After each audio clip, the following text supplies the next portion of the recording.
This show is now listener supported at patreon.com/Cameron_Adair.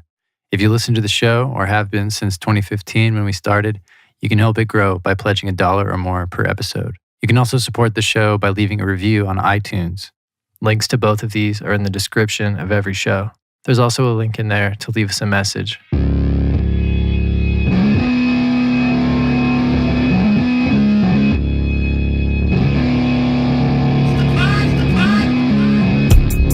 This is the Cameron Adair podcast with me, Cameron Adair. This is episode 15. Today on the show is Joel Knoernschild. Joel's a director and cinematographer. His film, Varmint, won awards at several festivals and was a Vimeo staff pick. In 2016, he won an Emmy for his work on The People vs. O.J. Simpson on FX. He directs music videos for many artists, most recently for Dr. Octagon. Joel also owns the clothing company Echo Park Surf Squad. We met up at my studio in Echo Park. We talked about the new projects he's working on, the neighborhood here, my moving from SF to LA, food, traveling, growing up mixed race, and movies. Here's Joel.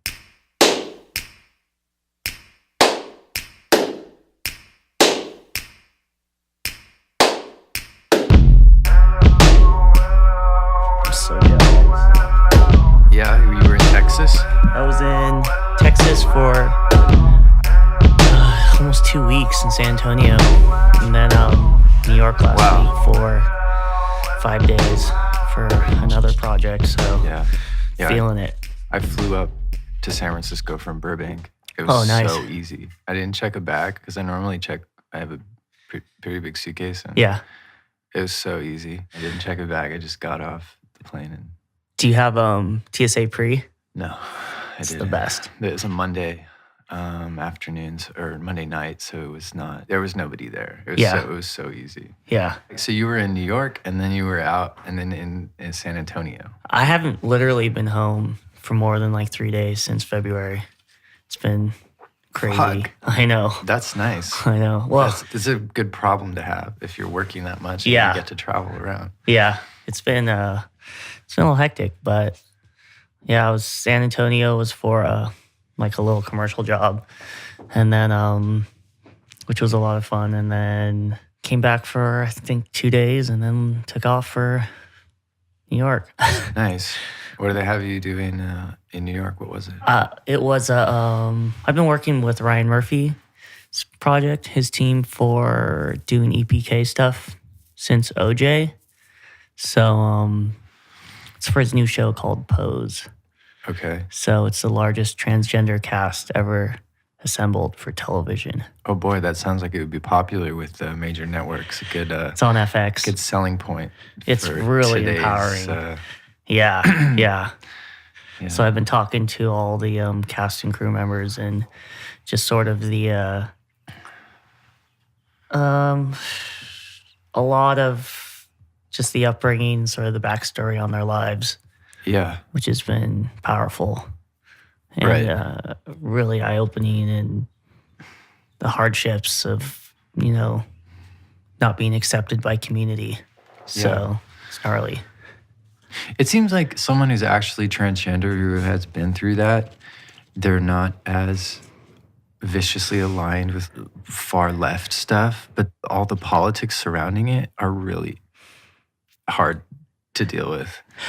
I think, there's a lot of ways to kind of... Because it's kind of just popular to do. I think... To be doing I've talked to all the cast, and it's all been super grounded in terms of just like knowing since the beginning, since they were like been 4 years old, that, or even younger, that they just didn't feel right in their own body. Right.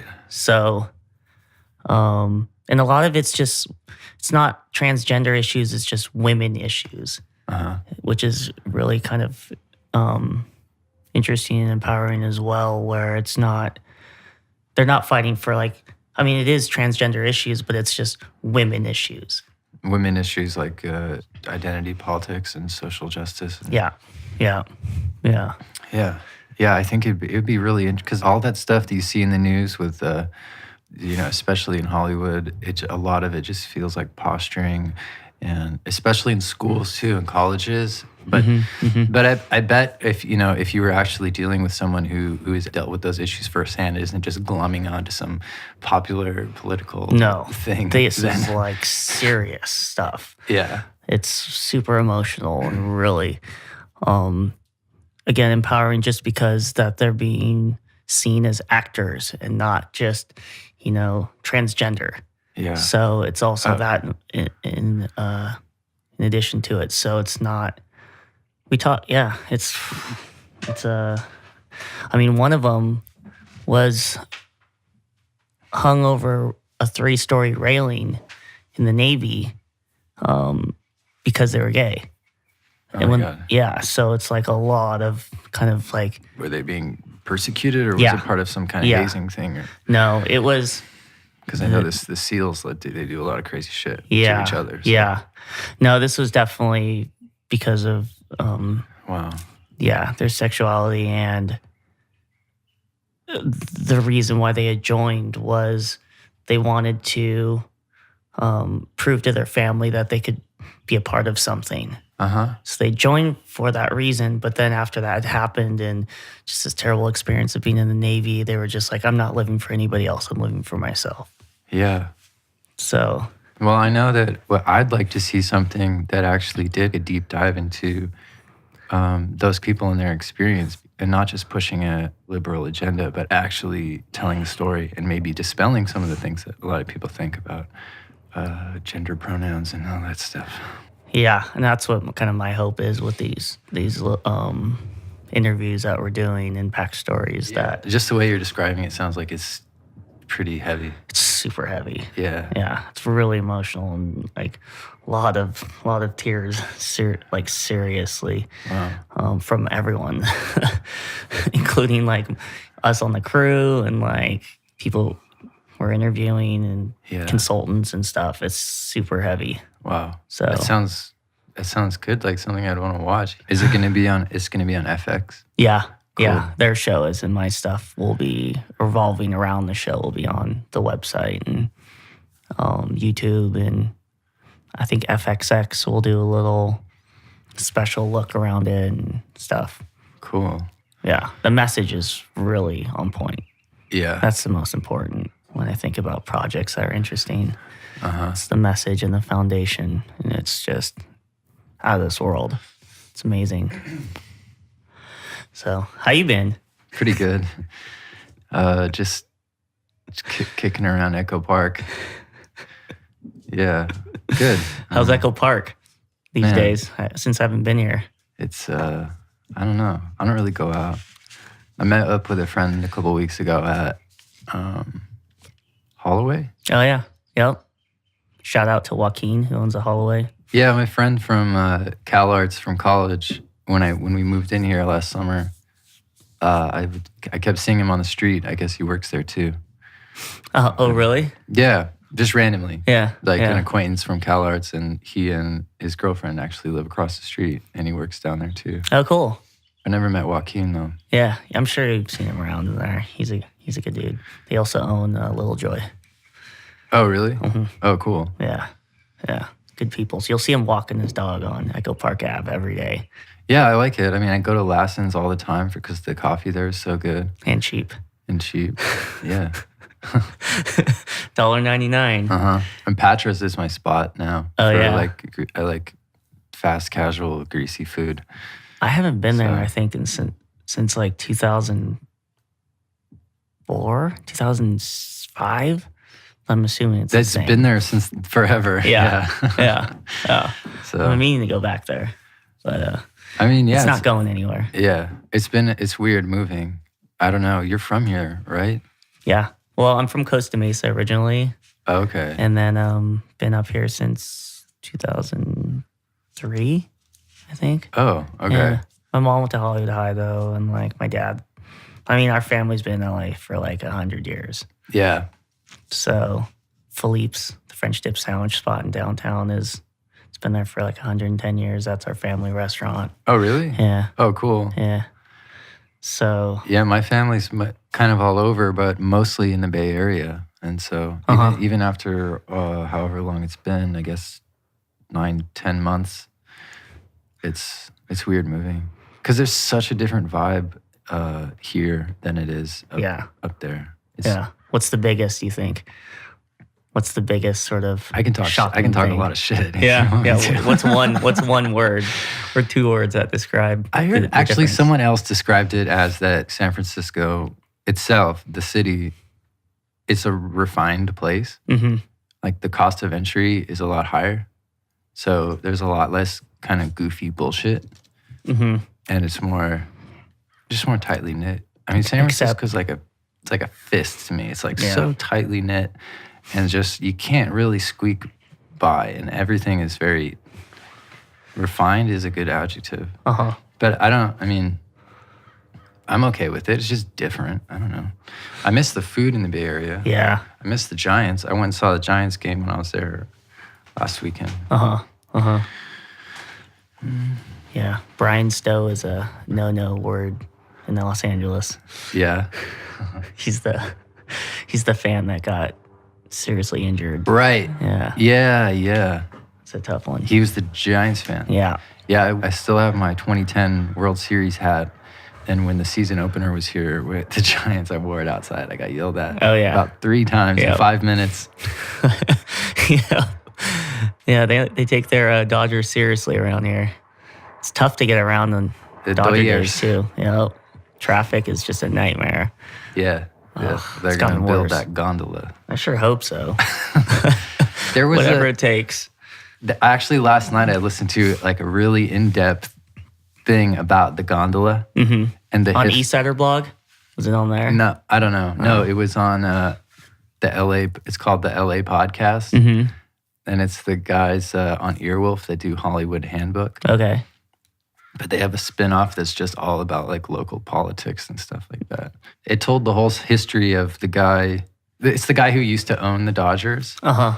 And he's just trying to get more people to the stadium. Frank because McCourt? he's still Was that? Yeah, I think so. Yeah. I sure hope that happens. Can't stand the traffic in the neighborhood these days, but that's what you get for living near the stadium. Yeah, I don't know. It's okay. Every time there's a game, yeah, it's packed. Yeah. But it's fine. Oh, God. But I hope the gondola goes in from Union Station. Right. That'd be sweet. The main thing that they were saying was that Garcetti, right? Yeah. That he and the city have a very kind of idealistic, like that a lot of things get talked about and seem like a great idea, but then might not actually happen. Yeah. So they were talking about that, and then the fact that the MO for the gondola is a lot clearer than the MO for the Boring Company because it's obviously about money to put the gondola in. Yeah. But then the Boring Company is kind of about Elon's own trying to bring the future to now and not really money driven. Yeah. So they were saying that they trust the gondola idea better because it's clearly about profit. Yeah. Yeah. That sounds about right. I mean, I kind of hope the Boring Company comes through though. I mean, gosh. Yeah. Traffic is just getting so bad. It's such a huge thing. I remember when they redid Dolores Park, and it was like $50 million, and it took them years. The whole park was closed. Yeah. Just trying to do something in a city on that scale is a big deal. And then where do you go to drink, booze outside? Yeah. And smoke some everyone will get used illegal to drugs in the park. Everyone will get used to it being under construction, and then that'll be normal. Weren't they building something? It's always being built. What is it? And then when you're like 40, it'll be done. Or 50. Wasn't that like Mark Zuckerberg's like backyard now? Doesn't he have like 3 Suburbans parked in front of Dolores because that's where he lives? Yeah. I think we may have talked about this before. Yeah. But yeah, he bought one of the huge old Victorians on Dolores. That's kind of the Anyway. vibe of San Francisco now that I don't know. Yeah. Kind of weirds me out now. Well, when I went back, I was really I was hunting to get that feeling back. I went out with my friend and we went to the phone booth, Bernal area. Uh-huh. So I had a Pabst and a Fernet and it was just like right back in it. It was the same people like yelling and joking outside that it could have been 10 years ago. It was pretty nice. What about Mission Bar? That's still there, right? Yeah, I think so. There's a bunch of spots. Thank God. I went and sat in the elbow room by myself for like an hour and had a beer and a Fernet and just kind of like thinking about everything. Because I hadn't been back for a year and that was really my neighborhood. It's like that was my home. Yeah. But did you see the Thrasher video on Instagram of like the 10 or 15 quote unquote skateboarders with wearing helmets and like riding around on their motorized skateboards and like no. whatever vehicles that they are? It's pretty ridiculous. What? They're riding like electric skateboards? Yeah. And like have like GoPros on their helmets and like Yeah. speaking Klingon. It's distasteful. That's kind of where it's all going, though. Too much money. There's too much division between rich and poor in San Francisco these days. Yeah. It's too disproportionate. Yeah. Scary. Even when I was doing the first season of the show a couple of years ago, that was the main talking point. you Yeah. know? But yeah, I mean, the homeless population exploded. Yeah. And now there's troops of junkies in the BART stations. And, rent went up. It's just, it's kind of all bad. Unless you're from, Menlo Park and you're enjoying your time at Y Combinator. Then it's just become the new normal. Filming up there is really dangerous these days. Because people get robbed. Yeah. They'll come up there at film crews with guns and just give me your camera and jump in the car and drive away. Yeah. I remember reading about that happening. That scout that got killed on I didn't hear that. what's the like top that mountain with all the kind of radar. Twin Peaks. Yeah, he just was shooting photos 6 a.m. with a digital still camera, got killed. Yeah. It's pretty insane. It's the division that's going on up there. Right. Yeah, there's definitely, the disparity is real. Mm-hmm. People are still, like on Facebook or in conversation, still talking about the same problem. Yeah. So I don't know how long it's going to last because it's been years. I mean, I was deeply affected by it when I moved out. Yeah. But that was 3 years ago. So it's not everybody's experience, but it is a lot of people's experience. I don't know. I get tired of bitching about it too. But I did like going back. Mission Chinese is still kicking. Yeah, they're still there. Still cheap. Yeah, Yamo, I think, is still there. On the plane ride there, I was coming up with a plan, and I was going to get 2 La Taqueria burritos and 2 Saigon sandwiches and freeze them and bring them back. And I did it. And you did. Yeah. Nice. It's like for posterity. What about the You Mission can't burrito? take that away from me. The Mission, La Taqueria. Cancun was closed. I wanted to get 2 Cancun super burritos too. But I read something on one of those websites where just anybody can write, like Medium or something. But it was a pretty long essay about Los Angeles burritos versus San Francisco burritos. That guy was from here, so he was kind of biased, but it's really frustrating. Every time something like that, it's just, I don't know. Tex-Mex burritos. I mean, it's all Right. regional. Yeah, totally. I don't know. San Diego got the California burrito Right. with the French fries in it. Yeah, which is I think delicious. Yeah, on the burrito hierarchy, I don't know if San Diego holds enough clout to go up to even second on the list, but I don't know. Yeah, there's a lot of spots down there. What's your favorite burrito in LA? It's just I went to this place yesterday in Boyle Heights, and it was good. Boyle Heights has some serious. Yeah. Okay. I Contenders. like What about in the neighborhood? Super in this neighborhood. I don't know. I like Super Gallito is probably my favorite taco spot, but not the truck, the actual restaurant in Boyle Heights because they have dollar tacos and they're doing them really. They do them right in my opinion, the way that I like them. And Do you ever do hit Leo's?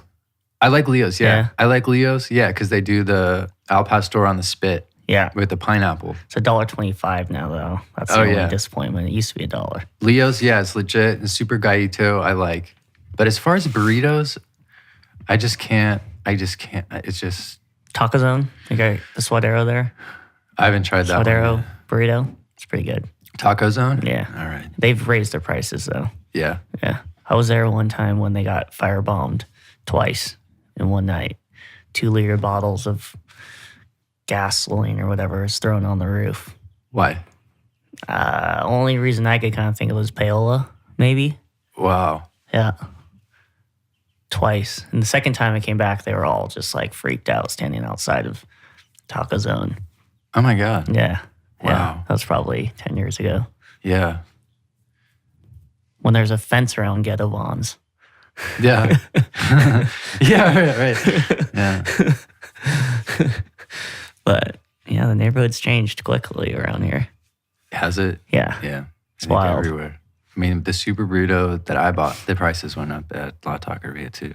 Is $12.50, I think, $12.50 burrito. for a burrito. That's crazy. for a Super Burrito. Yeah. That's kind of I know. robbery.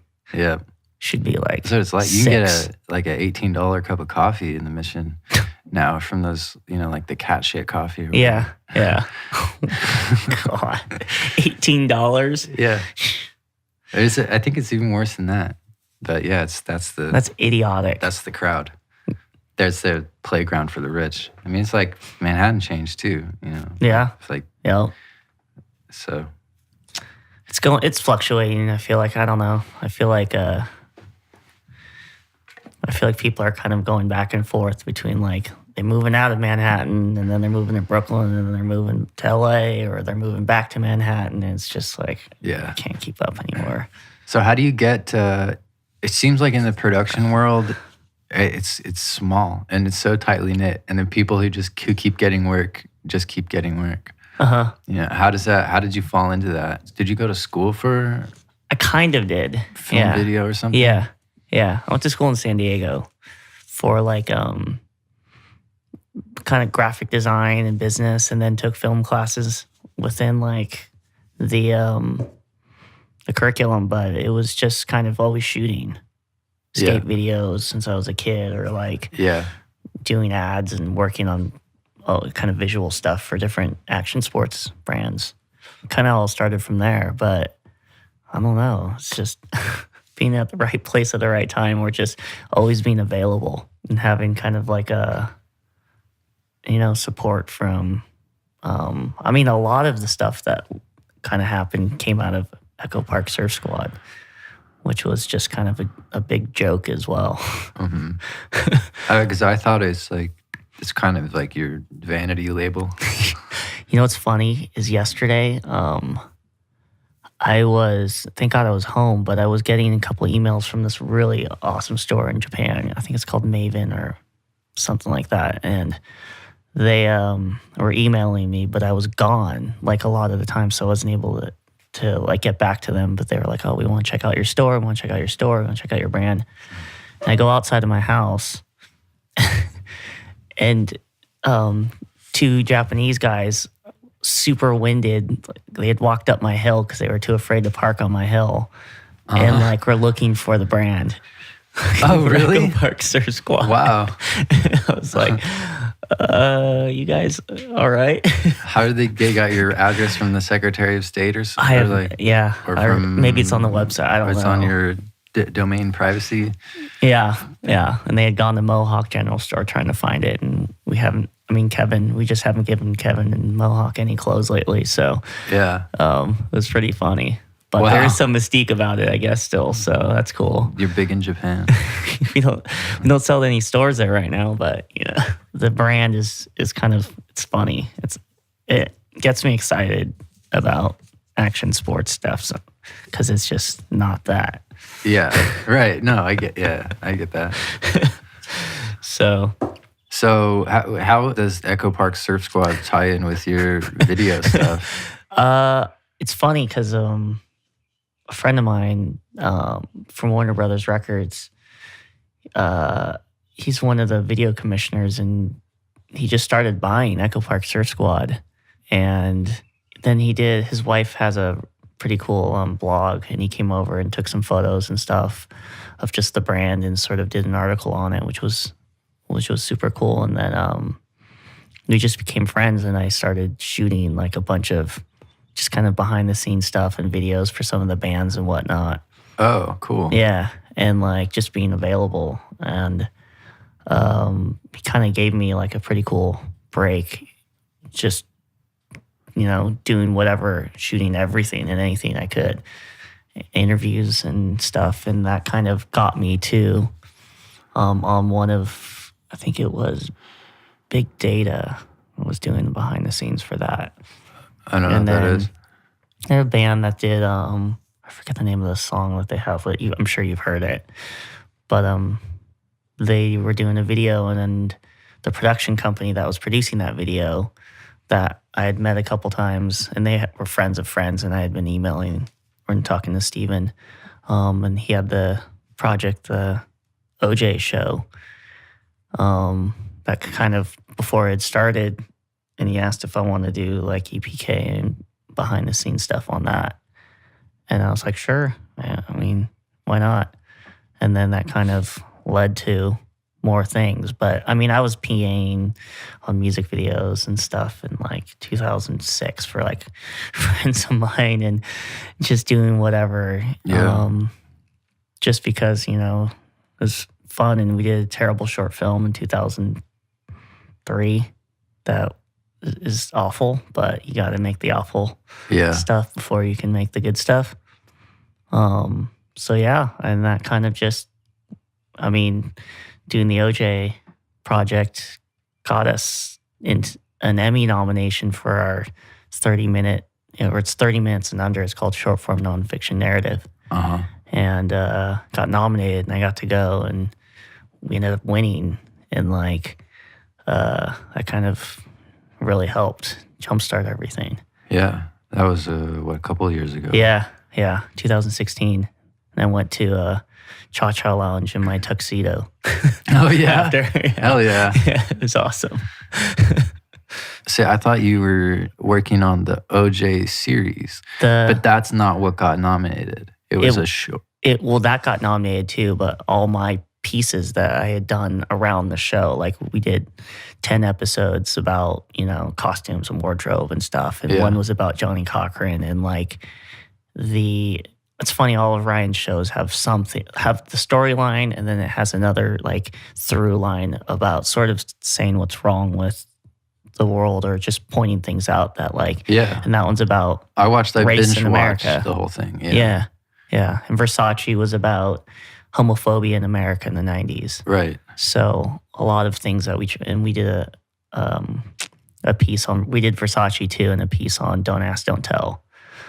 So it just kind of, there is always sort of a message that we're able to tell. Yeah, I completely understand the whole trial now from watching that. And I don't know if it was your show or the documentary too, or there was the something. ESPN. They did like a 30 for 30 or something. It was a lot of it was a backlash from Rodney King. Yep. Yeah. And how they tried him downtown instead of in Brentwood, et cetera, et cetera. OJ, he got arrested. Oh, in Brentwood. OJ. Yeah. How they moved him downtown, which basically let him off if he would have been tried in Brentwood. Yeah. That was like the main turning point. Yeah. I feel like where there was definitely some kind of questionable things, but you were working on the show and getting credits on the show, and also doing like this like behind the scenes shorts and No, stuff. I for was it just too. doing the behind the scenes short stuff. Oh, So I was on the sets shooting a lot of like EPK behind the scenes stuff. But Yeah. I wasn't like directing any episodes or anything like that. Like that's all just Ryan's like super tight team that do a lot of that. They're really good at what they do. cool. Yeah, they have a lot of experience over there, and he works with a lot of the same people over and over. That's why it's like his sets are kind of like family. Yeah. You see all the trucks and stuff, and you think it's the most insane project, and it is. But then you get on the sets, and like everybody knows each other, and it's like, Yeah. it's like it is. It's like one big family. It's crazy. Yeah. How about that Laney video? That Oh, was yeah. 14, 15 months ago. I Yeah, think. yeah. It seems so much more recent. I know.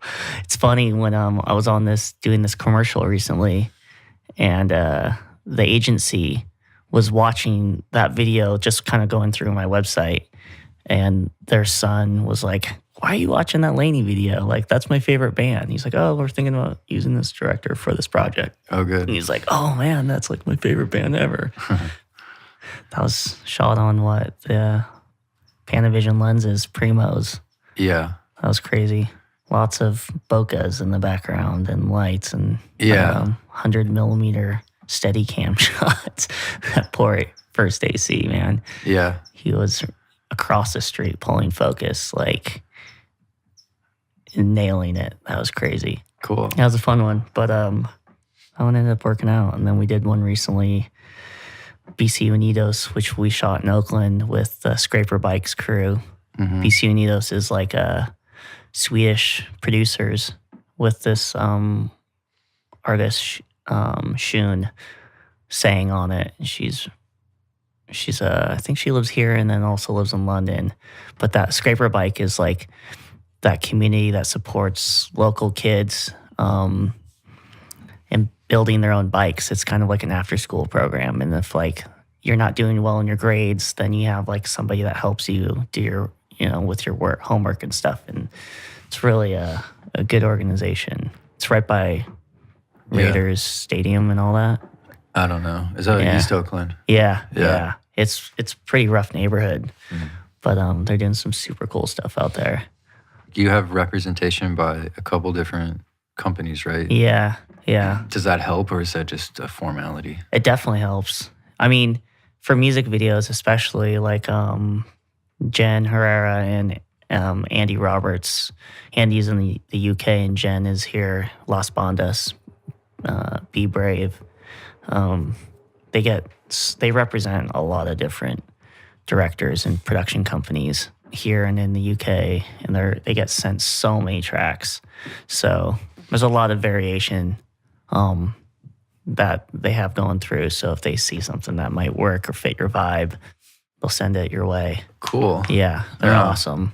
I haven't directed anything since my last single, which was like 2 years ago. Yeah, I want to get more work. I want to do a treatment and Yeah. Yeah. do something with bigger budgets. Jen, I think I was just doing like little stuff here and there, and but she had worked at Warner Brothers Records for a bit too, and that's how I met her as well. So yeah, we just kind of chatted and ended up working out.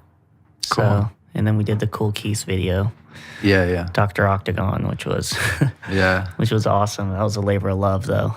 That was shot over 6 months, and just kind of trying to make it work. A friend of mine, Amy Von Yu, up in San Francisco, is friends with Dan, and she's like a real go-getter and awesome producer, freelance producer. And we always talked about Dr. Octagon and Dan the Automator being like our heroes.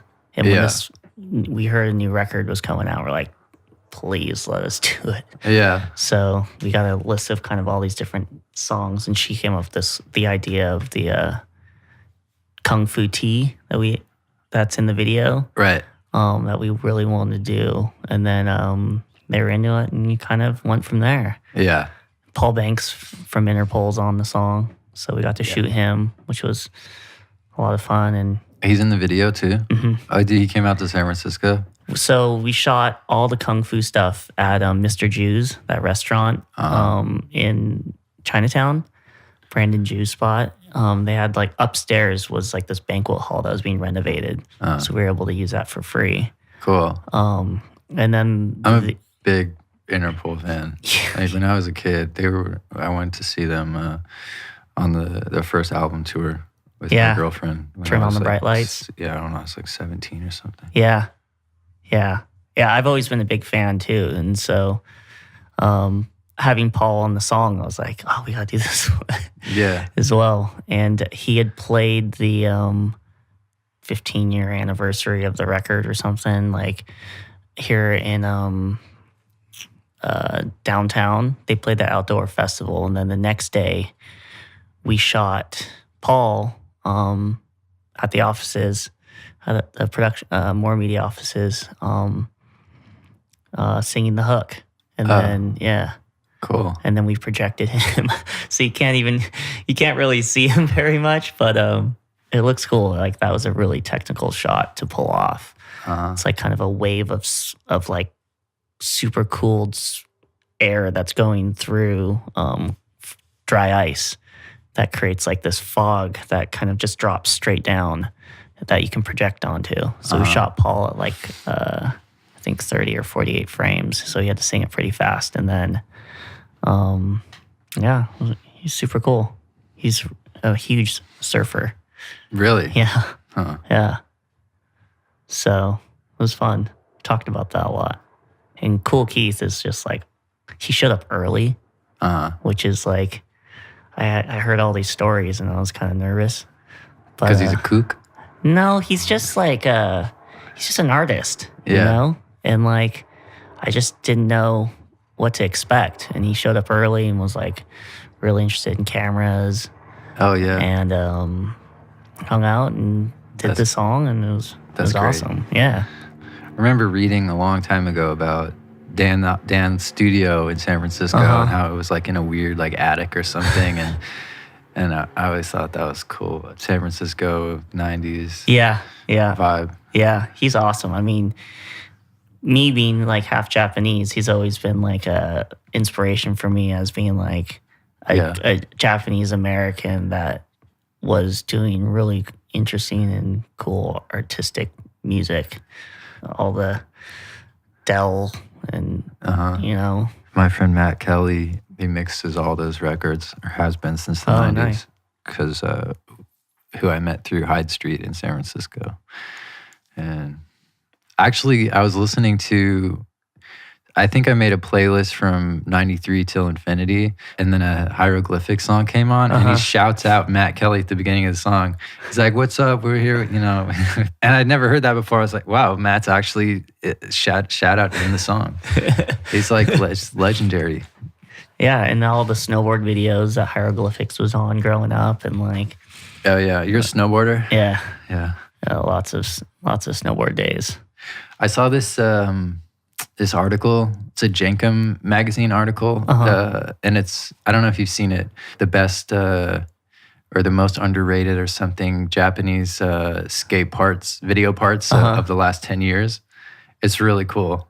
There's all these old Japanese skate video parts that are super core because it's a really core thing in Japan. They're all really good. Yeah. I don't know. Have you seen that? I haven't. Yeah. No. So there's YouTube links to each one, and it's cool. that guy Goi Miyagi and a lot of the Japanese companies. They were doing kind of like goofball skating and a lot of weird stuff. Hurley, like right when they launched Hurley Japan, we all went out there for 2 or 3 months. We shot for a solid month. Like Big Brother went out there, and Chris Narako was there, and Bob Burnquist, and Chris Markovich, and the Nuge, and like all of us just lived there for a month, and it was just mayhem. Shooting stuff? Yeah. It was a video called Transmission Japan that I co-directed with a friend of mine, Scott Sowens. Oh, really? Yeah. Wow. Yeah. Transmission Japan. Yeah. Like the transmission video, the Trans World one? Because there's a remember that video, the transmission video? Yeah. It was, this was like 2002 I think, is when we all went out there. Rodrigo TX. Who else? I mean, it was. We had those like pellet guns that you can buy in Japan. And we were shooting them in like the Shibuya intersection at each other. Like, I mean, now there's no way you could pull that off. But back then we were just like terrorizing Japan. Yeah. We had like this Wow. crazy house that we lived in, and just like I mean, we would skate every night, like super late or during the day, and then like go out at night. And since it was affiliated with like Nike, it just started with Nike. Like it was kind of just like carte blanche, do whatever you wanted. Is Yeah. it available? It's online. It's online. Yeah, and I made like a book for it with all these photos I took. And Oh, like, really? Yeah. I didn't know that. Yeah. This is the article right here. It's a guide to the most influential Japanese video parts. 2014 goes back to like 2008. Yeah. Yeah. Japan. Second to none. Chatty Chatty video. I don't know if you know these. Going Bananas video. They're all pretty cool. Overground Broadcasting. Yeah, it's there's some rad skate spots there. Yeah, It's crazy. It looks that way. I've never been. I've been all over Europe, but I've Yeah. never been to Japan. They've kind of clamped down. Like you used to be able to push the envelope a little bit if the security guards are around, but now it's kind of frowned upon. It's a little bit more aggressive, but back then you could sort of, it would be there, but you could kind of like stay for a while before they would really get mad. Yeah, But it's changed a lot. yeah. The Olympics coming up and everything, but there's some great spots. I'm sure Cool. you've seen all the ones with like the Ferris wheel in the background and Odaiba and like Yeah. there's So you spent a lot of time in Japan? yeah. You have family there? I do in the southern part of Japan, but I've never met them. Yeah, Iwasaki. Do you speak the language a little bit? I can kind of like get around, but not. I'm definitely not fluent. Yeah. But I've been in Japan like over 50 times. So Yeah. it's been. I used to go every other month for like 3 years. For work or Yeah. for pleasure? Yeah, work stuff. Wow. It was crazy. I know how to get off the plane and get into Tokyo pretty fast. Wow, that's awesome. Yeah. Yeah. Yeah, I miss traveling a lot. I didn't travel the whole time I was in San Francisco because I traveled a lot right before moving there. I spent like 3 months like backpacking around Europe. Mm-hmm. And so I kind of just wanted to stay put. I didn't really move around that much until a couple of years ago. Yeah. And my girlfriend likes to travel a lot too, so that's gotten me out. Yeah. Yeah. Japan's like, I mean, you can get a ticket there for $600-800. Sometimes Really? $500 if it's off season. Yeah. But it's just once you get there, then it kind of. I mean, you can get Airbnbs for pretty cheap too. But once you get there, you're like going through money, and you're just like, oh man, where's it going? But it's an experience. It's going to change after Olympics. So I mean, it already is changing pretty quickly because they're trying to like become a lot more global. Where before, like, before smartphones and stuff, you couldn't find like where you were going. I mean, addresses aren't like they are in the States where, they go in an order. It's just they start by like when the building was built. So it's really hard to find anything. It's like impossible. Wow. So, but now with your phone, you can find anything you want, and it's a lot more accessible. Yeah. So, Huh. yeah, it's fun. It's just don't sleep. You never sleep out there. Yeah. That's like that movie Enter the Void. Yeah, exactly. I watched that movie I watched that recently. all the way through, and it tripped me out. And I watched it again right after. Yeah. It was just like it is such the Japanese experience of like walking through the streets at night, first person POV, or like, I don't know, there's something very familiar about that experience of being in Japan. Yeah. Like I said, I've never been. Yeah, it's a trip. I was supposed to go to Russia last month, but the tour got canceled. I now have a visa for a Russian visa that's fucking worthless. How much was that? Oh, they paid for it. Oh, The they label did? paid for it. Uh-huh. Yeah. They paid for the flights and everything. And then at the last minute, they canceled. It was kind of annoying because I kind of felt like they knew they were going to cancel the whole time, and we did a rehearsal. What was that? What band? For Jameson. Uh-huh. Yeah. Disappointed. Ugh. Because I really wanted to go. I mean, it's like, I think it's like 8 or 9 days. Moscow? Yeah, we're doing St. Moscow, and then we're scheduled to do the Polish Saturday Night Live, which would be, it's a TV appearance, because I guess they have SNL out there. It's owned by Warner Brothers, I think. That would have been fun. No shit. Yeah, I know. Yeah, we're supposed to do a makeup. We're supposed to do a reschedule thing, but I don't know. Yeah. I kind of feel like things are kind of a little wishy-washy, as in my experience since I've been here. Like, I've had things be planned out like that. Yeah. And then fall through. And it's like, things like that happen all okay the time. You just kind of have to roll with it. Yep. It's just the business, Hopefully you get a cancellation fee though, which helps. But if you don't, then whatever. But like, it's just when it does happen, you kind of are like, they're like, oh, I'm really sorry in the email, whatever, and you're just like, yeah, it's fine, whatever. Like, it's cool. Yeah. Like, that's just kind of putting it out in the universe. Like, yeah, it's fine. Yeah. Even though, I mean, it sucks, but. No, yeah. No, I know that, I went and had drinks with the tour manager. Yeah. It'd be nice to be on retainer for like a major label. But that's the ideal for, like a hired gun musician is that you're on retainer for a big label. Yeah. And then they just pay you whether you're touring or not. But even that. Play guitar for Miley Cyrus's band or something. Exactly. Yeah. You're buying a house after that tour. Yep.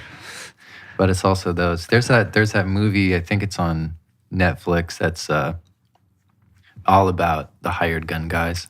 It does an in-depth thing with like Billy Joel's band and how just the whole experience of having that job, where they might not call you the next day or for the next tour. Yeah. And then all of a sudden you're going from a lot of money to nothing with like no backup.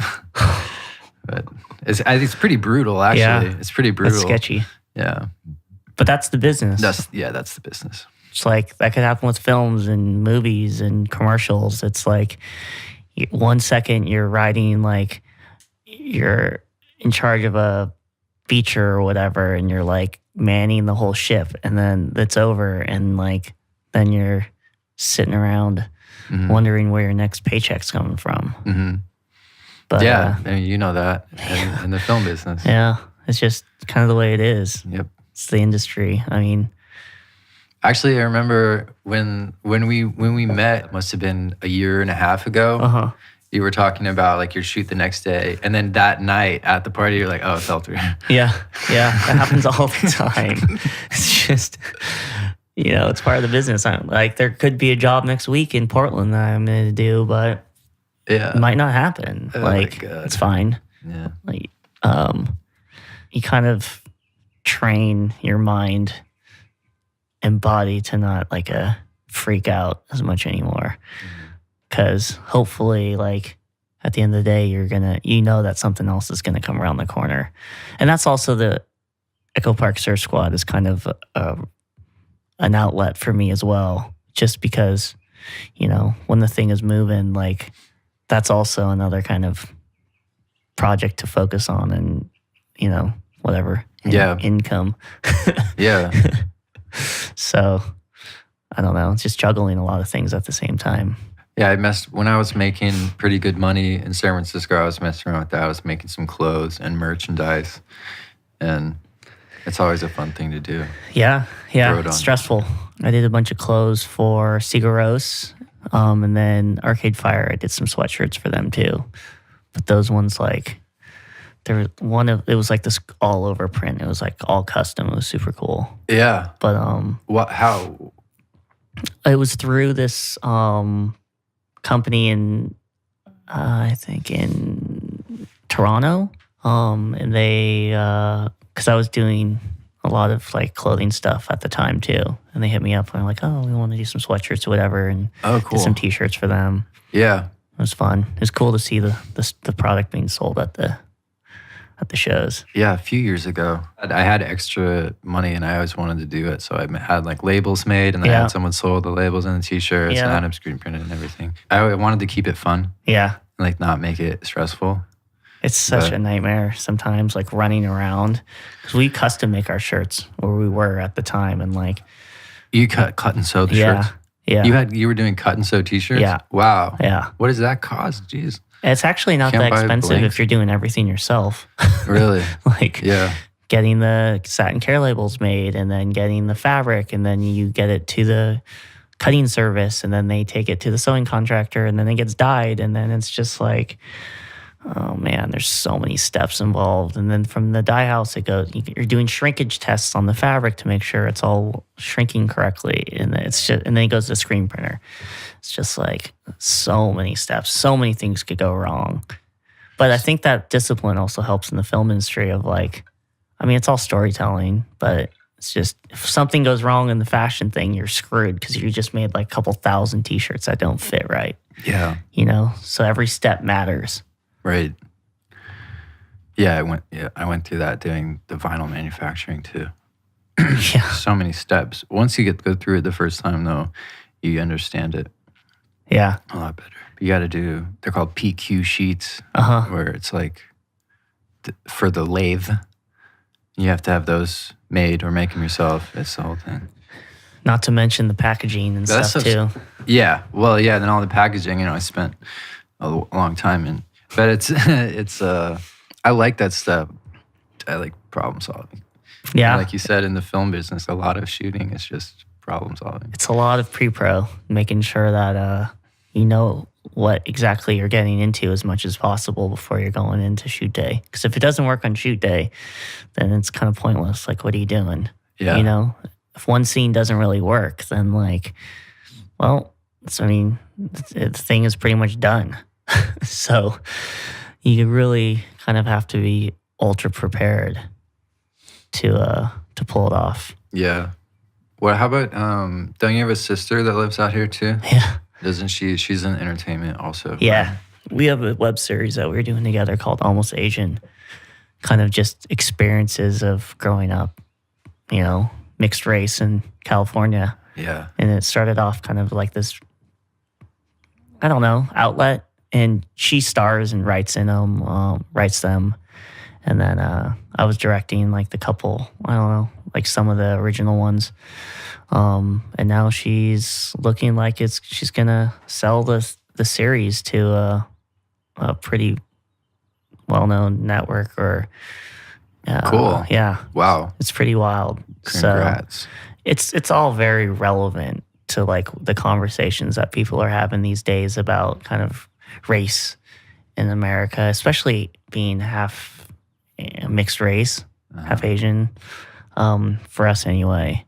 And it's a message that we think needs to be told because I know a lot of kids, you'll read on different threads and blogs and stuff are pretty angry or upset about like sort of their upbringing or just inability to connect with society, which sounds like pretty wild because it's like, oh, you're white, but you're also like, mixed race with, some Asian country or maybe African American or whatever. Try like growing up Japanese and Black in Japan. Like there's so many things that kind of aren't really being told because there isn't really any representation out there or people that have told that story. I mean, now we have like Cary Fukunaga who did True Detective. Darren Criss, he's half Filipino, but like,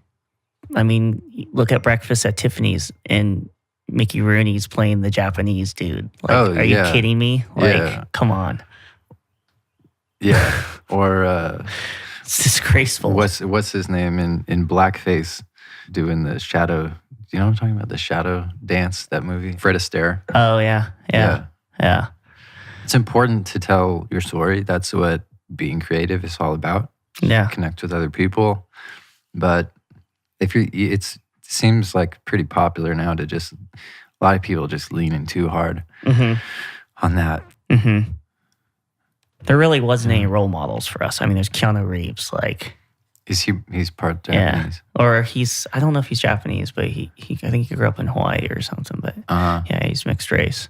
Yeah, I think in LA there was like the internment camps and during the war. Yeah, I had a lot of That's a family big thing. in those. Yeah, my grandma, my mom's mom, grew up in San Pedro in Terminal Island, where there was a Japanese fishing village before the war, and it was like, it was like tuna fish, because that's what our family, did. And they were given the eviction notice in World War II, and bang, either she moved to Utah, because you could either move inland or you would go to internment camps. So that's where she moved to Utah, met my grandpa. But a lot of my other family went to Tule Lake or went to places in Montana, all over. Family in Manzanar, like, it's crazy to think. Have you done the genome profiling thing?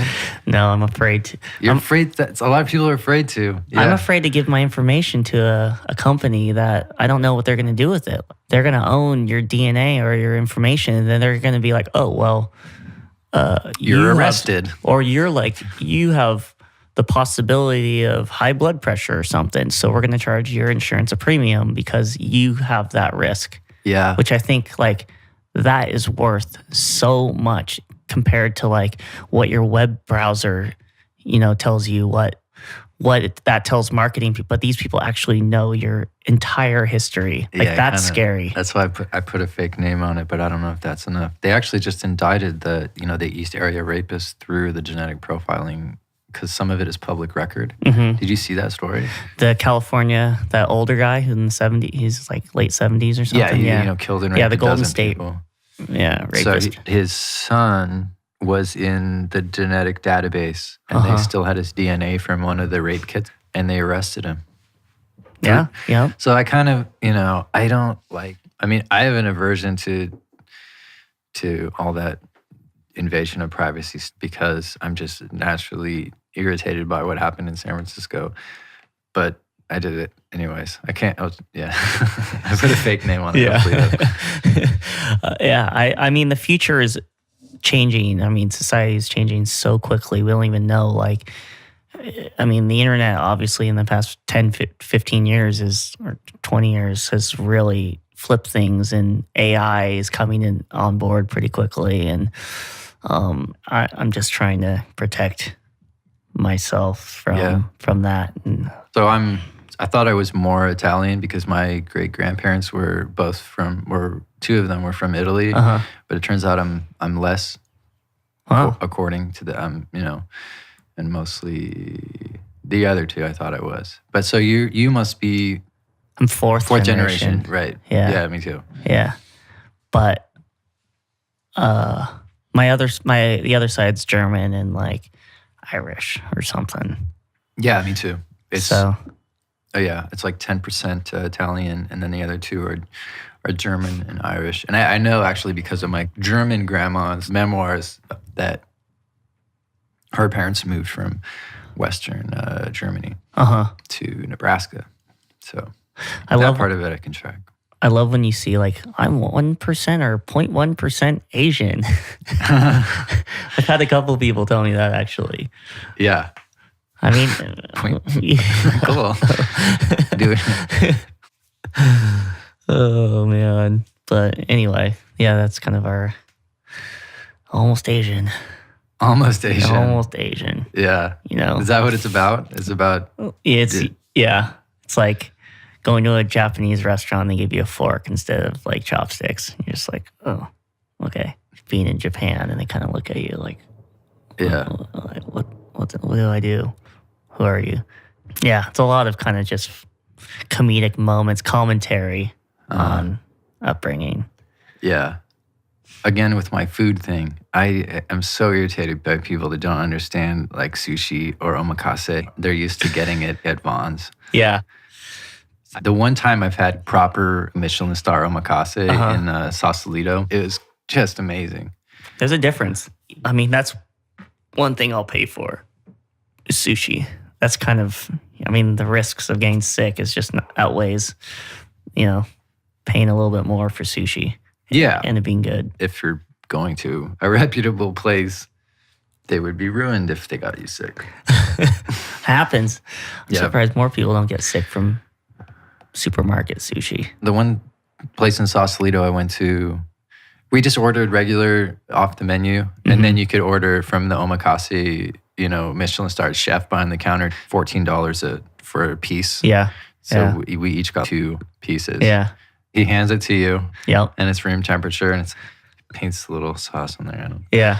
Yeah. It was really good. It's amazing. Yeah. I wish I could eat like that all the time. I Or that know. more people know. There's one place that's up in the hills by the Magic Castle. Have you been to that place? Yeah, no. I don't know if it's No, any good. I don't know. think so. Because they don't have the Michelin system here. Yeah. And so, I think it's just overrated. Like, you kind of have to find the places that are like small or in like a shopping mall area that looks like it's probably not good. And those are the good ones in LA anyway. There used to be one called Saito's in Silver Lake I used to go to a lot that closed down last year. Now it's Ramen Bangachi or something like that. But Saito was there for, 20 years. And he retired. But those are the spots. I mean, Sushi Gen downtown LA is really good. Little Tokyo. Yeah. We went there, but the wait was too long. Yeah. The time we went. Yeah. Yeah, what's that stuff you were posting online about the restaurant closing down? What was that? Yeah, that was Saito's. Saito's? Yeah. He was kind of like a sushi like Nazi. Uh-huh. People would walk in they didn't know and they'd want to sit at the bar. He'd be like, no, table. Yeah. No. And just, I don't know, just Japanese. Like, that's kind of the way it is. Like, he takes his job really seriously. That's the way the culture is. And like, that's what he does for a job. And it's the way he wants his experience and his customers that have been there, going there for years and years. He wants to take care of them. It's just respect. And I don't know. So the series is like, it's a comedy? With my sister? Yeah. With Katie? Yeah. Well, it's a series that she wrote. And she just has the pilot written right now, but I know people are bidding on it right now. It's always amazing to me that people get a meeting and have people bid on it and like pitch your project. I know. What is that? I don't know anything about that world. She was lucky. Well, I mean, Almost Asian resonated with its audience. People as half mixed race would watch it and identify, and that's me, Yeah. On like just yourself having self-published it on like Vimeo or something. Yeah. On YouTube. Yeah, just YouTube. And it got onto one of the Reddit threads. And then she was also submitting it to different festivals, web festivals.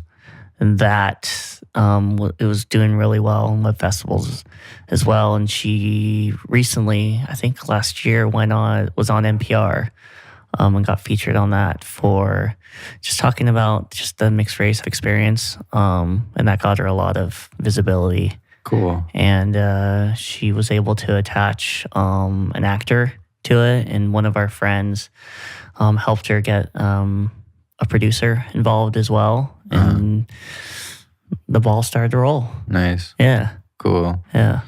The actor attached, she was like, I mean, she's Asian, but she was like, I've never really thought of being this sort of like way of being mixed race, which I haven't like fully read her pilot, but I read like earlier versions and it's funny. It's definitely her. Yeah, she's taking some meetings and there it goes. Are you into Kurosawa or any classic Japanese cinema? Definitely. I've been watching Ron, the one he made in 1984, like religiously lately. I don't know why, but that one I've been like for the past month. I just kind of keep watching it, and all the behind the scenes stuff. And like, if you buy it on iTunes, there's a lot of supplementary. That's always the best stuff. Awesome. That's always or if you buy, the Blu-ray or something, there's always, they Criterion. jam pack all the stuff into there. Yeah, it's so good on that one. And like it interviews there's like five of them and some of them are like an hour each. And Yeah. it's just it's crazy. He was just an ultra perfectionist. Yeah. And like the relationship he used to have with Toshida Mifune as well, and like who was in all of his previous movies. There's a good documentary on the one actor. Mifune on Netflix right now. That's really good. It has a lot of good backstory. I'll check it out. Yeah, Kurosawa. It's awesome. Yeah, I've been watching a lot of movies lately. I watched Mean Streets yesterday. It's so good. And I think I watched Brown Bunny the night before. It's so sad. Yeah. I didn't realize how sad that movie is. Yeah. Oh, it's heartbreaking. Yeah. What was the other one that he did with Christina Ricci? That one's good too. Blanking right now, but that one's so Buffalo good. 66. Yeah. I watched that recently. Yeah. Yeah, it's funny. He's funny. He owns a lot of property in downtown. Really? Yeah. See, I think he's on the board of like the Biscuit Lofts or yeah, Toy I know. Lofts. My friend Patrick, who's a photographer, knows him, but I don't know how. Where does that? I always wonder like how he owns the rights to a couple films. Like how does he have money? Yeah, property. Yeah. Yeah. Smart. Yeah. Yeah, he's funny. Did you see that thing recently that was in, I think it was in a magazine where he came out saying that he supports Trump and all this stuff? No, I didn't see that. He kind of unleashes, he kind of does like a Kanye thing, only in his own misanthropic style, where it's just this long diatribe like about the regressive left and how it's just going on. Yeah, I could see that. You can see that, yeah. right. It's opinionated. Yeah. My family, my mom's side of the family at least, is all Italian Catholic, so I kind of understand his perspective from his films a lot. Yeah. Like especially the way that the adults are. Like because in Brown Bunny and in Buffalo 66, he goes and visits his parents in Buffalo. Yeah. Yeah. No, Buffalo is super artistic. Yeah. It's the freeze frames and everything. I love that stuff. Right. Yeah. Where it goes in and then it does the flashback where he's like breaking out in hives from eating the chocolate. Or getting shot like at the end when in the bar in Buffalo 66. I love that scene. Oh yeah. Yeah. It's really well done. Yeah, those are such cool movies. Yeah. Christina Ricci's dance in the bowling alley. When I watch them, I'm like, well, how did he get Christina Ricci? How did he get the rights to this song? Stuff like that. After you've seen it, I think being a filmmaker, you just got to be tenacious. Never give up. Kind of just have to be a little nuts. Yeah. At least at first, anyways. I like driving movies too. Some of my favorite movies are because in Brown Bunny, he takes the van from the Midwest, from Indianapolis or whatever, out to LA. I like that because I really like Vanishing Point, and I used to be really into a lot of those 70s car movies, like Two-Lane Blacktop. And oh yeah, that one's awesome.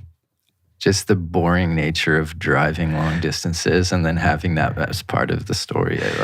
I like Two-Lane Blacktop because it just visits small towns in America and like that relationship, and then him how weird it gets with the girl riding the motorcycle in the desert, and like it's an interesting. What is that, Kowalski? The main character's name? Vanishing Point is Kowalski. Yeah. And the original Gone in 60 Seconds is a Polish American too, in doing muscle car movies. It's always what's his name in Gone in 60 Seconds? I forget. The guy who did all those, who died on set. Yeah. You know what I'm talking about? Yeah. Those movies are amazing. I love those car movies. Dirty Mary, Crazy Larry. Dirty, yeah. That French race car driving one where they drive through Paris full speed. I don't know that. Sounds like I need to see that. It's on YouTube. It's just like a 10-minute piece, but it's like the ultimate driving video. Is that old? Yeah. So in Gone in 60 Seconds, all the characters are Polish, and then the director is Halicki, H.B. Halicki, the guy who's a Polish American who died. He died in one of the stunts, I think, on set. Really? Yeah. Wow. Crashing cars and flipping cars. Something snapped or something. Yeah. Film sets, Yeah. especially at that time period, Right. wasn't. It's such a LA movie too. Well, even if you watch French Connection, like that whole driving sequence was done without permits. That's crazy. Really? Yeah. Wow. Yeah. Like there's just off-duty cops or people standing on street corners while the car was driving through New York. That's nuts. I gotta watch that one again. It's like the ultimate driving sequence. Yeah. There's Bullet too. Yeah. Bullet's great. San Francisco. That's cool. Mechanics in San Francisco have the Bullet Oh, poster really? in the garage. I am such a fan of Dirty Harry. I mean, watch that again. It still holds up. It's so strong. I have all 5 of the series. I mean, Really? the first one's obviously the best, Yeah. and then they kind of start jumping the shark a little bit with all the sequels. For a while, I was really into that stuff. Dirty Harry's cool. My sister had a Columbo box set when I was younger, and so I got really into Columbo too. There's not a lot of fast cars or guns in that, but it's the same time period, and it's the same, like, a lot of them are shot in San Francisco or in the northern part of the Bay Area. Yeah. There's a lot of them. Streets of San Francisco, that old TV show. They're just like detectives. Yeah. Detectives. I mean, in if San you watch the Francisco. early, like, Michael Mann, Miami Vice, like, there's a lot of I gotta check that out too. I would probably love budget that. too. Yeah. Yeah. They're awesome. They would just get out of the car and shoot a scene. Like, Right. Yeah, that's cool. very DIY. Yeah, Dirty Harry's, epic. I tried to go because that swimming pool on the roof of the Hilton, it's just empty now. Oh, you should skate it. Yeah, right? You can't get up there. I went there just to see if I could get up there with a friend, and we talked to the front desk. They didn't even know it existed. So we made it up to the top, but it's a fire escape. If you open this door, alarm will sound type of thing. So we didn't go up there onto the roof. That would be the ultimate skate spot. Yeah, that'd be nice. Yeah, get some cool shots. Oh my God. It's closed now. It's just empty. Yeah. There has to be a way. Do a film shoot up there or something. I asked you this before, but in Pursuit of Happiness, the Will Smith movie, there's that one basketball court that's on the roof in Chinatown. Yeah. Yeah, we got permission to shoot there for my old music video. And it was really cool. I mean, it's beautiful because it's just like an urban basketball court, but you can see the entire skyline of downtown. Yeah. That's a cool spot too. It's amazing how much access you can get if you just have a film camera. I mean, you got to pay for it sometimes, but when I shot the Townbound video, I was trying to find someone to fly me around in a helicopter or a Cessna or something. I called probably 2 places, and they quoted me, as though I had budget, which I didn't. This guy in Oakland, a company called Oakland Flyers, and I made him an offer. I said, you can use the footage on your website. I'll make you a video. And he flew me around in a Cessna on top of San Francisco for, the length of 1 tank of gas, which isn't cheap, Wow. a couple $100 or something. Yeah. At night. And I shot the whole thing sort of strapped onto the Cessna, hanging out the window with my 5D. And it was free. Yeah. And that's the thing. There's a book called Easy Rider, Raging Bulls that talks about Coppola and Scorsese and everybody in the 60s and 70s and how gung-ho they were, just doing anything they could to get things done. I think in Mean Streets, it's either Mean Streets or in, what's the other one? Taxi Driver, where like he had film students shooting stuff for him and they lost like a canister of film. But like they were just doing everything they could. And that's kind of the attitude you need to have to like just get it done. Yeah. It's pretty crazy. Again, it's a lot of problem solving. You have to believe that it can be done. Yeah. I mean, It takes a certain type of person. we did a shoot that overlooks downtown LA, and the owner of the land, he kind of like drove up and was all pissed off and angry because we were just shooting and there's signs, don't shoot here. And he was complaining that there was all this trash and they were just leaving trash everywhere. So we're like, oh, we'll pick up trash for 20 minutes. Picked up trash. Really? And then he helped out, picked up trash too. And he was like, okay, cool. Nice. That's funny. So it's kind of just that spirit of getting anything done. Yeah. I think if you go after budget, if you're going after money, a lot of times it's just the wrong mindset. Yeah. You know, it's a lot of people will use that as a crutch, I think, especially if they have access to it. Yeah. You want to tell film students, man, if you're in it for the glamour, just choose something else. It's kind of like fashion students. It's not that glamorous. I mean, you're a technician or you're holding a camera, you're walking around, and you're picking up this heavy thing. Like, it's maybe the party and the premiere, but that's just one day out of like years. Yeah. So you gotta be in it for the love. Who was it? It was Orson Welles. He said 95% of my life is trying to find budgets to make movies, and then 5% is making movies. There it is. The amount of work that goes into it's crazy. I mean, that's why we do what we do. It's like being in a band. I mean, same thing. It's all the equipment and gear you lug around and stuff too, and to record something, it's just the amount of work it goes into creating a record. It's nuts. I admire people that can do it in one fell swoop. Once I start churning on this next one, I'm definitely gonna try that approach. Are you? Yeah.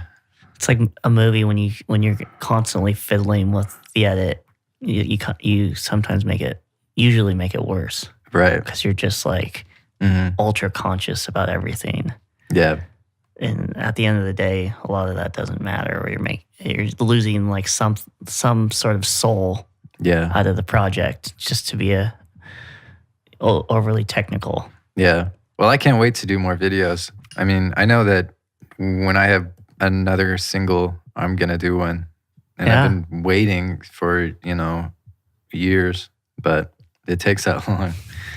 Because no one's, I can't count on anyone to hire me to do it. So just like before, I'll just make it myself. That's what you got to do. Yeah. I mean, that's the only way to be truly creative with your idea as well. Not have it be thrashed around. If you're paying for it. Yeah. That's the ultimate creative control. That's why it's amazing to me that Interscope video, the Laney video, it's an expensive way to do it. Yeah. You could do it for a lot less. Mm-hmm. Yeah. But then again, there's this whole infrastructure of the film industry that it supports when like Interscope is putting that much money into a shoot. It's keeping everybody in business. It's keeping the guy with the process trailer, for example, or those companies. Yep. And you're still cutting corners here and there, but you still have, you're supporting sometimes you get budgets like that, and most of the time you don't. But when you do, then you can support the crew for when it comes down the road and you're asking for favors. Yeah. Like, please do this. I don't have any money, but it's cool. Oh, okay.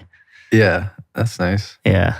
Yeah, it was weird for me because as a kid, I used to really like Paul Hunter and like Floria Sigismondi. Yeah. And then when I moved here a year ago, one of Vanessa's friends' brother is Floria's husband or something.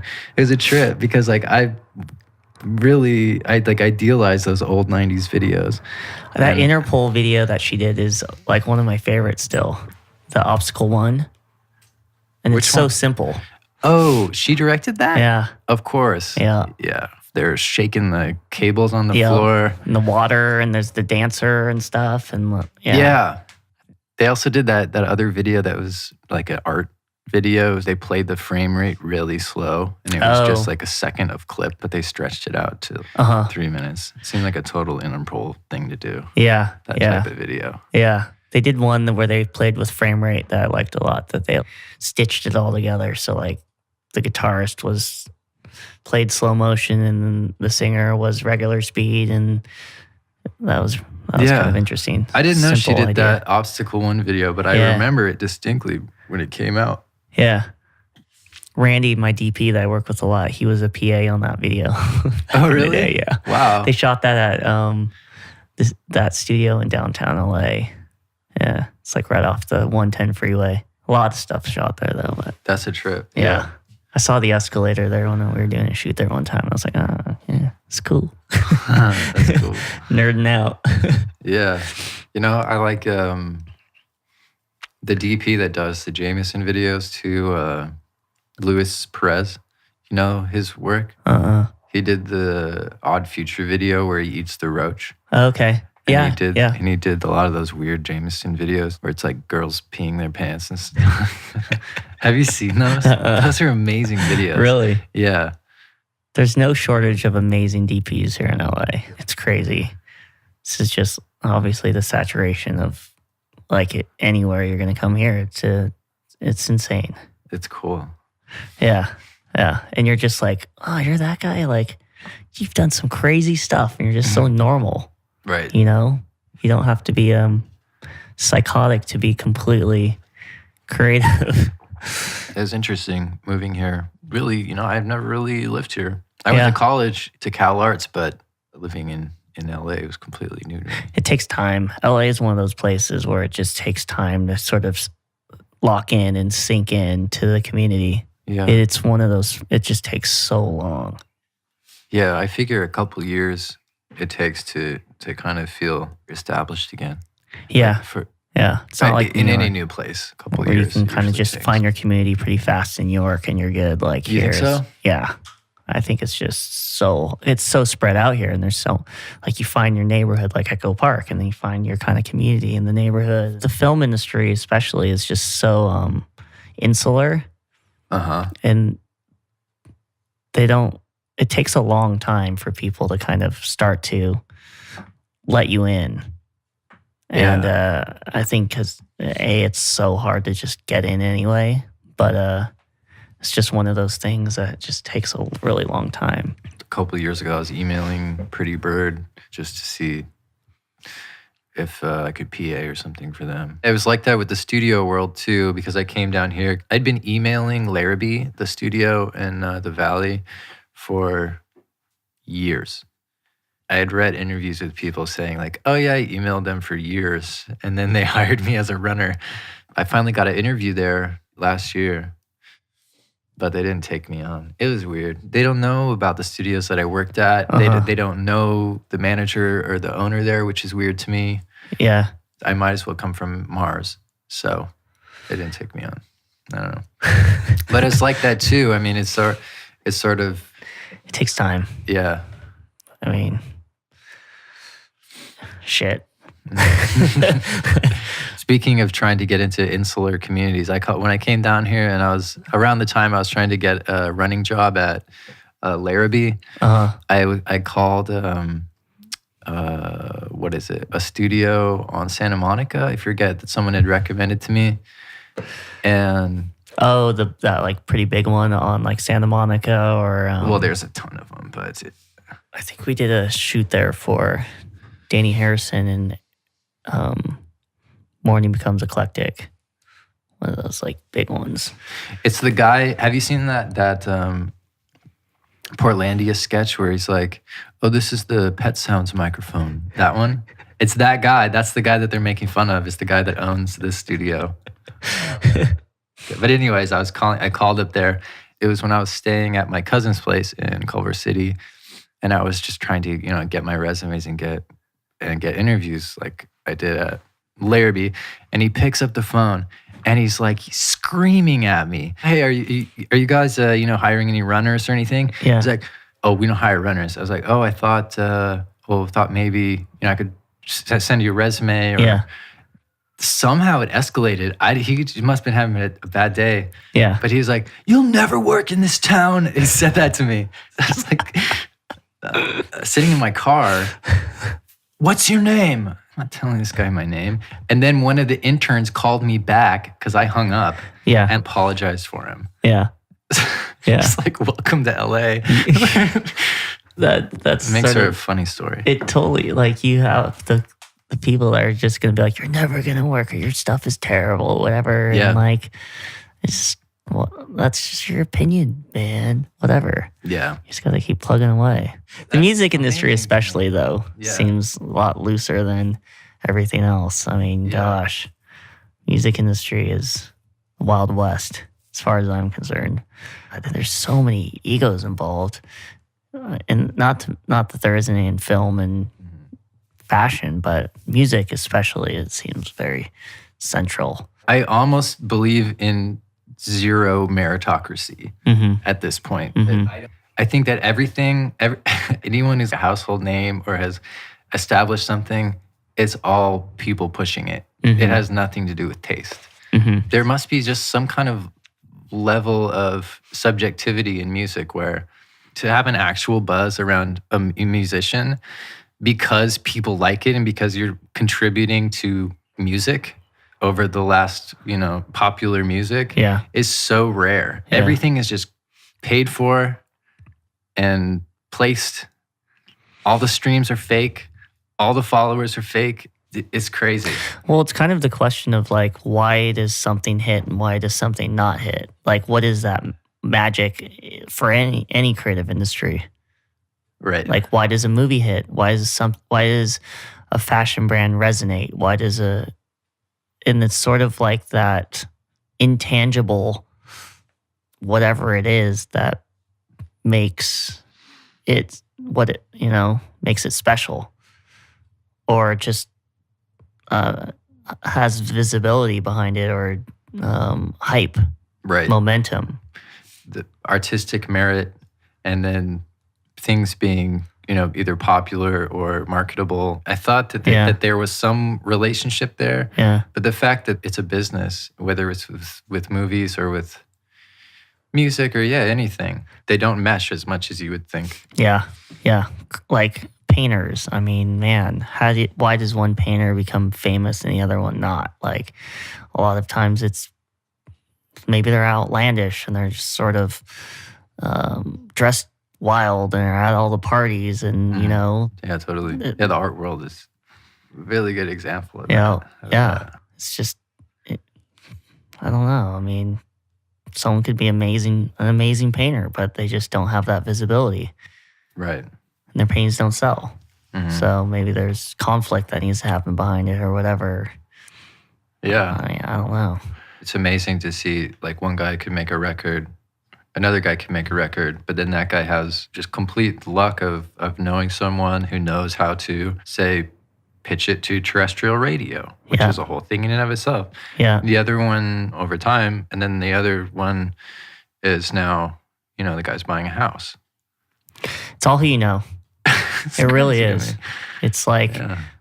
something to be said about people that are really good at making connections, and like, Yeah. it does work. Yeah. Taking meetings and that kind of stuff, Yeah. which is difficult sometimes, Yeah.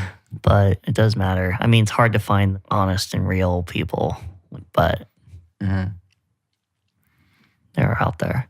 You need a village. And Yeah. then you also need to be able to maintain your integrity by making something that you can believe in that makes you feel good. Yeah.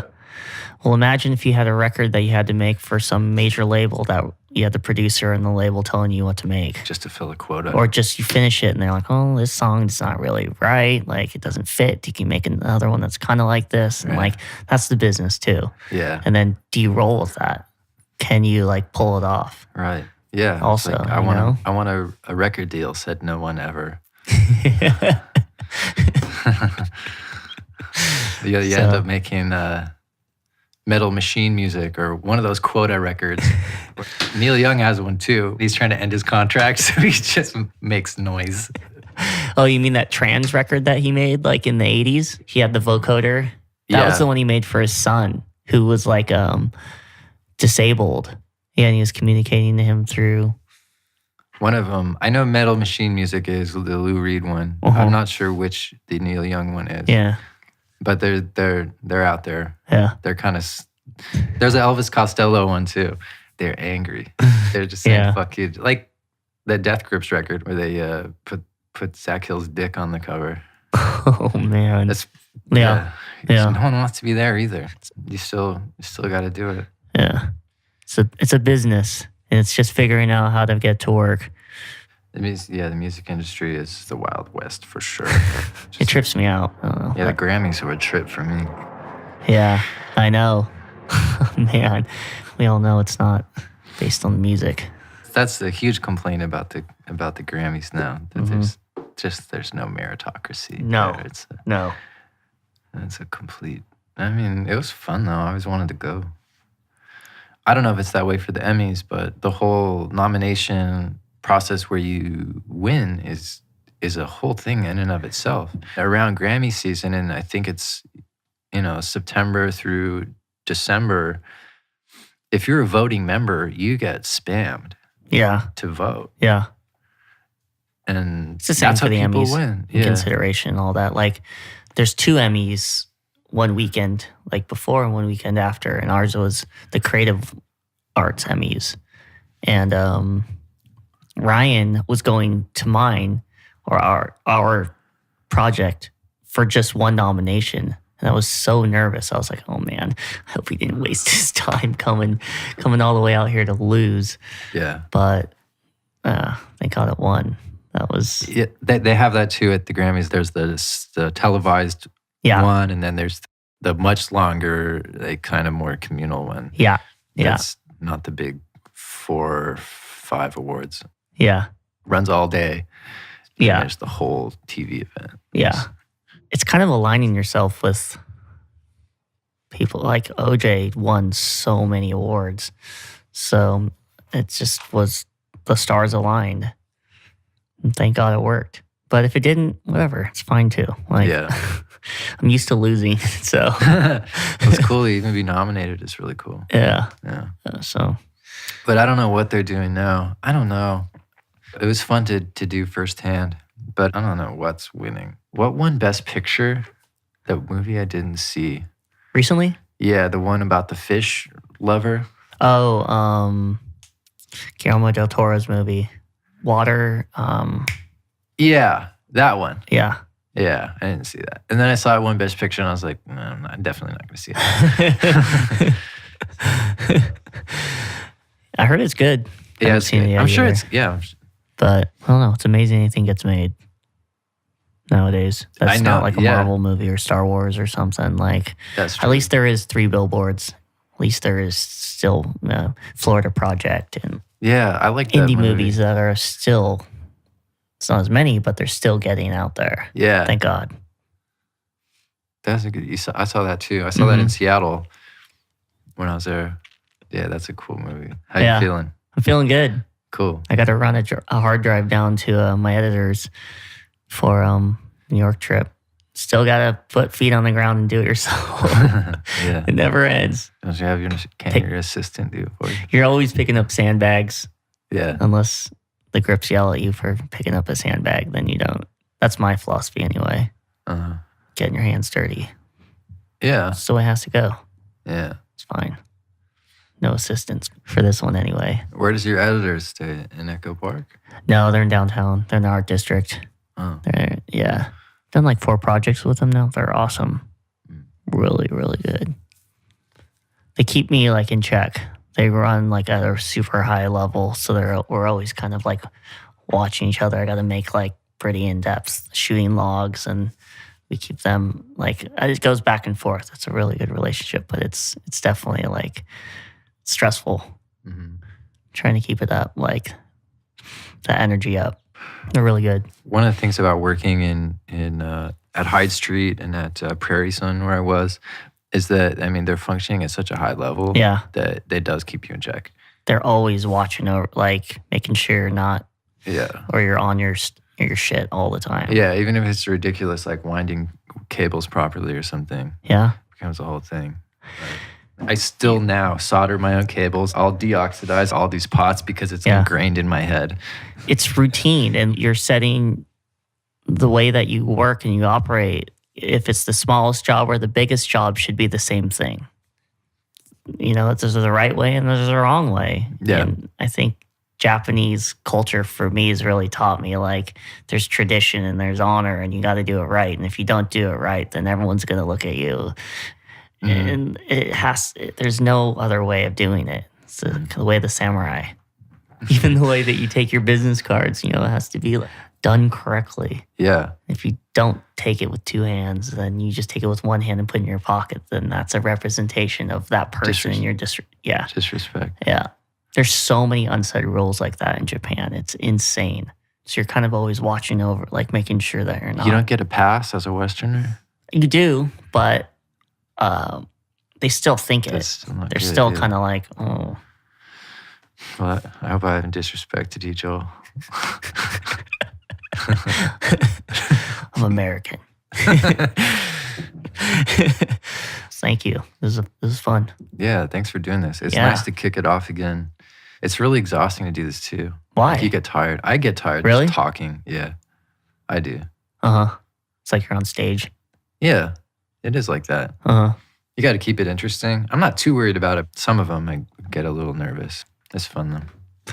Yeah. Thanks It's for my doing first this, man. podcast. It is. Yeah. It's my 15th.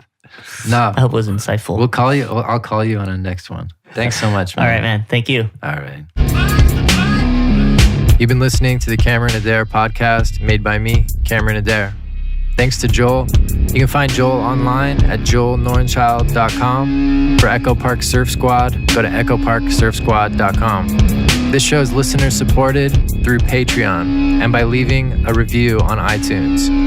More information about the show is at cameronadair.com/podcast. Links to all of these are in the notes of the show. Check them out, show your support. Thanks for listening.